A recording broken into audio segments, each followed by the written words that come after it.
বিষয়টা কত বড় গুরুত্বপূর্ণ এটা আপনাদেরকে আমি একটা উদাহরণের মাধ্যমে বুঝাইতে চাই। ধরুন একটা ভিখারি, এক ফকির, ভিক্ষুক আপনার কাছে আইসা 50টা টাকা চাইল। আপনার কাছে তখন 50 টাকা নাই। আপনি বললেন, এখন আমার কাছে টাকা নাই, তোমাকে দিতে পারলাম না, তবে আগামীকাল তুমি আমার সাথে সাক্ষাৎ করবে, তোমাকে 50,000 টাকা দেব। এক ভিখারিরে যদি কেউ কয় 50,000 টাকা দিব আগামীকাল, কি পরিমাণ বেজার হইব? খুশির ছুটে বেউস হয়ে যাবে। আরো কথা, আপনি যে 50 টাকা দিতে পারলেন না, এর দুঃখটা হবে বড় না 50,000 টাকা যে আগামীকাল পাবে তার আনন্দটা হবে বড়? দুঃখটা বড় না আনন্দটা বড়? ঠিক এরকম আল্লাহ যে বললেন জান্নাত থেকে বের হয়ে যাও, এটা একটা দুঃখের খবর। বলুন তো, মানুষ জাতি জান্নাত থেকে বের হয়ে যাবে, এটা মানুষের জন্য আনন্দের খবর না দুঃখের খবর? বাড়িয়ে যাইব কই? দুনিয়াতে। এটা কিছুদিনের ব্যাপার, কিন্তু তোমাদেরকে চিরকালের জন্য জান্নাতে আসার ব্যবস্থা আমি আল্লাহ করে দেব। বাইর করে দেওয়াটা ছিল দুঃখের ব্যাপার, কিছুদিনের জন্য বাইর করে দেওয়াটা ছিল দুঃখের ব্যাপার, আর চিরকালের জন্য জান্নাতে যাওয়ার ব্যবস্থাটা হইল আনন্দের ব্যাপার। বলেন তো, দুঃখটা বড় না আনন্দটা বড়? এই পদ্ধতিতেই আল্লাহ মানুষকে যখন কোনো কারণবশত কষ্ট করার মতো কোনো হুকুম দেন, সাথে এর চেয়ে লক্ষ গুণ বেশি আনন্দের ব্যবস্থা দান করে দেন। এটা বান্দাকে, মানুষকে যে আল্লাহ দয়া মায়া করেন এর একটা জ্বলন্ত প্রমাণ। কিছুদিনের জন্য দুনিয়াতে যাও, চিরকালের জন্য জান্নাতে আসার ব্যবস্থা আমি করে দেব। এবার বলুন, আমার কথা বুঝে থাকলে, কিছুদিনের জন্য দুনিয়াতে আসার হুকুমটা বেশি দুঃখজনক না চিরকালের জন্য জান্নাতে যাওয়ার ব্যবস্থাটা বেশি আনন্দজনক? বেশি আনন্দজনক। আল্লাহ পাক রব্বুল আলামিন সেই দিন আমাদের সাথে ওয়াদা করেছিলেন আমাদেরকে চিরকালের জন্য জান্নাতে যাওয়ার পথ দেখাবেন। আল্লাহর সেই ওয়াদা দুই ভাবে পুরা করেছেন। একটা হলো লক্ষাধিক নবী রসুল পাঠাইয়া দুনিয়ার মানুষকে চিরকালের জন্য জান্নাতে যাওয়ার পথ দেখাইছেন, আর একটা হলো শতাধিক আসমানি কিতাব নাজিল করার মাধ্যমে আল্লাহ দুনিয়ার মানুষকে চিরকালের জন্য জান্নাতে যাওয়ার পথ দেখাইছেন। আল্লাহ যে ওয়াদা করেছিলেন আমাদের সাথে চিরকালের জন্য জান্নাতে যাওয়ার পথ দেখাবেন, আল্লাহর ওয়াদা কি পুরা করেছেন? কতভাবে? দুইভাবে, নবী রসুল পাঠাইয়া আর আসমানি কিতাব নাজিল করে। এই সমস্ত নবী রসুলগণের মধ্যে সর্বশেষ এবং সর্বশ্রেষ্ঠ নবী হলেন মুহাম্মাদুর রাসূলুল্লাহ সাল্লাল্লাহু আলাইহি ওয়াসাল্লাম। আর আসমানি কিতাবগুলির মধ্যেও সর্বশেষ এবং সর্বশ্রেষ্ঠ আসমানি কিতাব হলো কোরআন শরীফ। সর্বশেষ নবীর কাছে সর্বশেষ নাজিলকৃত আসমানি কিতাব কোরআন শরীফে আল্লাহ পাক রব্বুল আলামিন সেই জান্নাতে, চিরকালের জন্য জান্নাতে যাওয়ার পথটাকে সিরাতে মুস্তাকিম নামে অভিহিত করেছে। দুনিয়ার মানুষকে জান্নাত, চিরকালের জন্য জান্নাতে যাওয়ার যে পথ আল্লাহ দেখাইছেন, কোরআনে এই পথটার নাম দিয়েছেন সিরাতে মুস্তাকিম। এই দুইটা শব্দ মনে রাখেন। নবী রাসূলগণের মাধ্যমে, আসমানি কিতাবগুলির মাধ্যমে দুনিয়ার মানুষকে চিরকালের জন্য জান্নাতে যাওয়ার যে পথ আল্লাহ প্রদর্শন করেছেন, কোরআনের ভাষায় সেই পথটার নাম দিয়েছেন সিরাতে মুস্তাকিম। এই সিরাতে মুস্তাকিম কথার বাংলা অর্থ হইল সোজা পথ। বলুন, সিরাতে মুস্তাকিমের বাংলা অর্থ? আমি আপনাদেরকে শুরুতেই অনুরোধ করে বলেছিলাম বিষয়টা একটু কঠিনও, একটু লম্বাও। আমি সাধ্যমতো সংক্ষেপে বলার চেষ্টা করব, তবে একটু কঠিন হওয়ার কারণে আপনারা দয়া করে একটু মনোযোগে শোনার, বোঝার চেষ্টা করবেন। আমার অনুরোধ যারা রক্ষা করেছেন, যারা সত্যই মনোযোগে শোনার চেষ্টা করতেছেন, তারা বলতে পারবেন যে আল্লাহ যে কোরআনে চিরকালের জন্য জান্নাতে যাওয়ার পথটাকে নাম দিয়েছেন সিরাতে মুস্তাকিম, যার অর্থ সুজা পথ। বলতে পারবেন আপনারা কোথায় যাওয়ার সুজা পথ? তাইলে অবশ্যই আপনারা মনোযোগে আমার কথা শুনতে পারছেন, বুঝতে পেরেছেন, শুনেছেন মনোযোগে। জান্নাতে যাওয়ার সুজা পথ কাদের জন্য? দুনিয়ার বাসিন্দা মানুষের জন্য। দুনিয়ার বসবাসকারী মানুষের জন্য জান্নাতে যাওয়ার যে সুজা পথ আল্লাহ প্রদর্শন করেছেন, এটাকে কোরআনের ভাষায় নাম দিয়েছেন সিরাতে মুস্তাকিম। এই সিরাতে মুস্তাকিমের বাংলা অর্থ সুজা পথ। কোরআনের অনেক কথাই বাংলা অর্থের দ্বারা বুঝে আসে না, ব্যাখ্যার দরকার হয়। কোরআনের সব কথাই অর্থের দ্বারা বুঝে আসে না, অনেক কথাই ব্যাখ্যার দরকার হয়। কোরআনের ব্যাখ্যার নামই তফসিরুল কোরআন, যেটা আপনারা নাম দিয়েছেন তফসিরুল কোরআন। কোরআনের যে কথা অর্থের দ্বারা বুঝে আসে না, ব্যাখ্যার দরকার হয়, কোরআনের সেই সব কথার ব্যাখ্যার নামই তফসিরুল কোরআন। এই জন্য মুফাসসিরিনে কেরাম তফসিরের কিতাবে সিরাতে মুস্তাকিমের ব্যাখ্যা করেছেন সর্বমোট 7টা। কটা ব্যাখ্যা? সিরাতে মুস্তাকিমের অর্থ হইল সুজা পথ, দুনিয়ার মানুষের জন্য জান্নাতে পৌঁছার সুজা পথ, কিন্তু এর ব্যাখ্যা আছে সর্বমোট 7টা।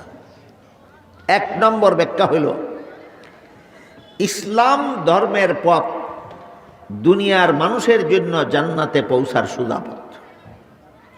2 নম্বর ব্যাখ্যা হইল কোরআনের বর্ণিত পথ দুনিয়ার মানুষের জন্য জান্নাতে পৌঁছার সুজা পথ।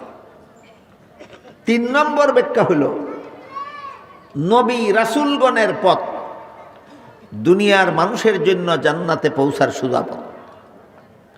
4 নম্বর ব্যাখ্যা হল সিদ্দিকগণের পথ দুনিয়ার মানুষের জন্য জান্নাতে পৌঁছার সুজা পথ। 5 নম্বর ব্যাখ্যা হল শহীদগণের পথ দুনিয়ার মানুষের জন্য জান্নাতে পৌঁছার সুজা পথ।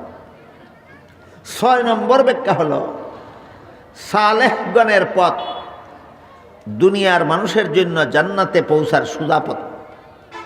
7 নম্বর ব্যাখ্যা হল আহলে সুন্নাত ওয়াল জামাতের পথ দুনিয়ার মানুষের জন্য জান্নাতে পৌঁছার সুজা পথ। এবার বুঝা থাকলে বলুন তো সিরাতে মুস্তাকিমের ব্যাখ্যা কটা? 7টা। এখান থেকে কেউ যেন এমন সন্দেহ না করেন যে তাহলে কি 7টা পথ? পথ 7টা না, বুঝানির পদ্ধতি 7টা। দুনিয়ার মানুষের জন্য জান্নাতে পৌঁছার পথ একটাই, বুঝাবার পদ্ধতি 7টা। বলুন পথ 7টা না বুঝাবার পদ্ধতি 7টা? বুঝাবার পদ্ধতি 7টা।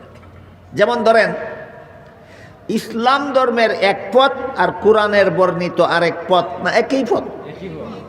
কেউ ইসলামের পথ কইলে সহজে বুঝে, কেউ কোরআনের পথ কইলে সহজে বুঝে।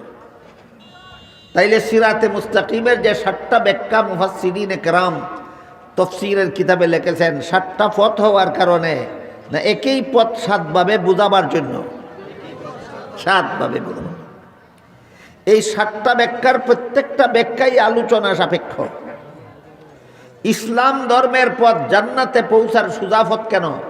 বিস্তারিত আলোচনা সাপেক্ষ ব্যাপার। কোরআনের বর্ণিত পথ জান্নাতে পৌঁছার সুজা পথ কেন? বিস্তারিত আলোচনা সাপেক্ষ ব্যাপার।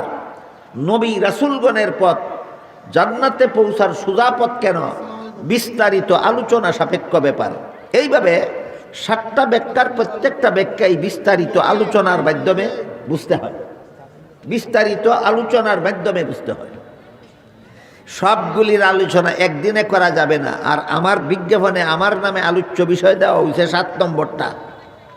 কত নম্বর? 7 নম্বর কি?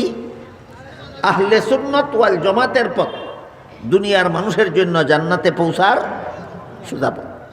কাজে আজকের মতো প্রথম 6টা ব্যাখ্যার আলোচনা মুলতবি রেখে শুধু 7 নম্বর ব্যাখ্যাটা আপনাদের সামনে আমি তুলে ধরার চেষ্টা করব।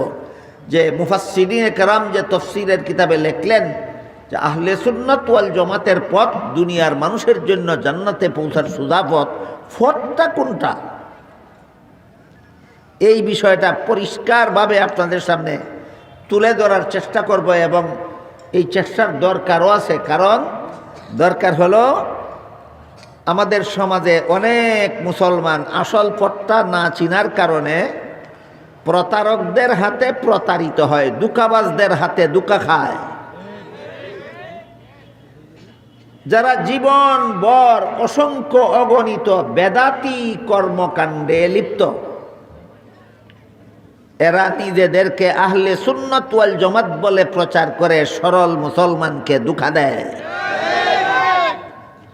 এই জন্যই মনে হয় বিজ্ঞাপনে প্রকৃত আহলে সুন্নাত ওয়াল জামাতের পরিচয় লেখা হয়েছে।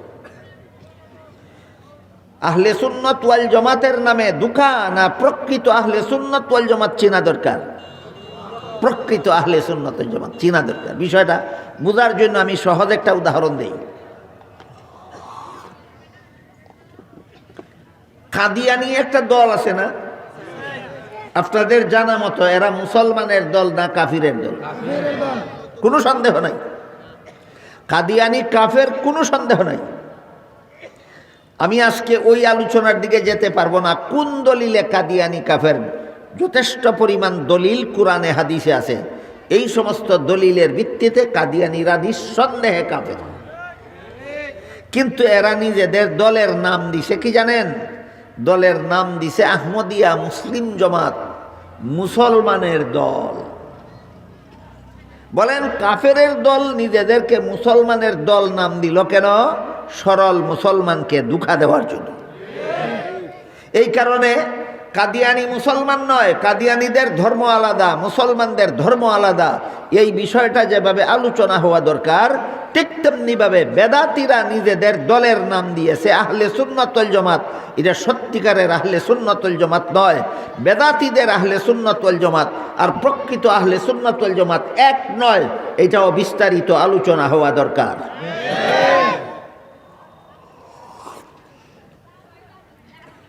আপনারা কি কাদিয়ানিরা যে মুসলমানের দল নাম দিছে ওই রকম মুসলমানের দলভুক্ত হতে চান? তাহলে যে বেদাতিরা নিজেদের আহলে সুন্নাত ওয়াল জামাত কয় ওই রকম আহলে সুন্নাত ওয়াল জামাত হতে চান না? প্রকৃত আহলে সুন্নাত হওয়া দরকার। তাই প্রকৃত আহলে সুন্নাত ওয়াল জামাতের পরিচয়টা আমি আপনাদের সামনে তুলে ধরছি। প্রকৃত আহলে সুন্নাত ওয়াল জামাত চিনার জন্য মৌলিক যে কথাটা সমস্ত মুসলমানদের জানা থাকা দরকার, ওইটা না জানলে আহলে সুন্নাত ওয়াল জামাত চিনার পথে আপনি অগ্রসর হতে পারবেন না। সেটা হলো একজন মানুষ মুমিন মুসলমান কখন হয়, একজন মানুষ ইমানদার কখন হয়। এটা না বুঝলে আহলে সুন্নাত ওয়াল জামাত কিভাবে হয় ওইটা বোঝা সম্ভব নয়। আগে বুঝতে হবে ইমানদার কারে কয়, তারপরে বুঝতে হবে প্রকৃত আহলে সুন্নাত ওয়াল জামাত কারে কয়। আজ থেকে প্রায় ১৫০০ বছর আগে সর্বশ্রেষ্ঠ ফিরিস্তা জিবরিল আলাইহিস সালাম সর্বশ্রেষ্ঠ মহামানব মুহাম্মাদুর রাসূলুল্লাহ সাল্লাল্লাহু আলাইহি ওয়াসাল্লামকে জিজ্ঞাসা করেছিলেন, মাল ঈমান, ঈমান কাকে বলে? জবাবে রাসূল বলে দিয়েছেন ৬টা কথা বিশ্বাস করার নাম ঈমান। কটা কথা? ৬টা কথা। এই ৬ কথা ওই হাদিসে তো উল্লেখ আছেই। যে সমস্ত মুসলমানেরা হাদিস বুঝে না, হাদিস পড়ে না, এদের এই ৬ কথার উপর ঈমান আনার জন্য উলামায়ে কেরাম ৬ কথাকে একটা কলেমার অন্তর্ভুক্ত করে দিয়েছেন। কলেমাটাকে ঈমানে মুফাসসাল বলা হয়। সেখানে বলা হয়েছে আমানতু বিল্লাহি ওয়া মালাইকাতিহি ওয়া কুতুবিহি ওয়া রুসুলিহি ওয়াল ইয়াউমিল আখিরি ওয়াল কদরি খাইরিহি ওয়া শাররিহি মিনাল্লাহি তাআলা ওয়াল বাসি বাদাল মাউত। এর মর্মার্থ হলো আমি ১ নম্বরে আল্লাহকে বিশ্বাস করলাম, ২ নম্বরে আল্লাহর ফিরিস্তাগণকে বিশ্বাস করলাম, ৩ নম্বরে আসমানি কিতাব তথা কুরআন বিশ্বাস করলাম, ৪ নম্বরে নবী রাসূল বিশ্বাস করলাম, ৫ নম্বরে তকদির বিশ্বাস করলাম, ৬ নম্বরে পরকালের চিরস্থায়ী জীবন বিশ্বাস করলাম।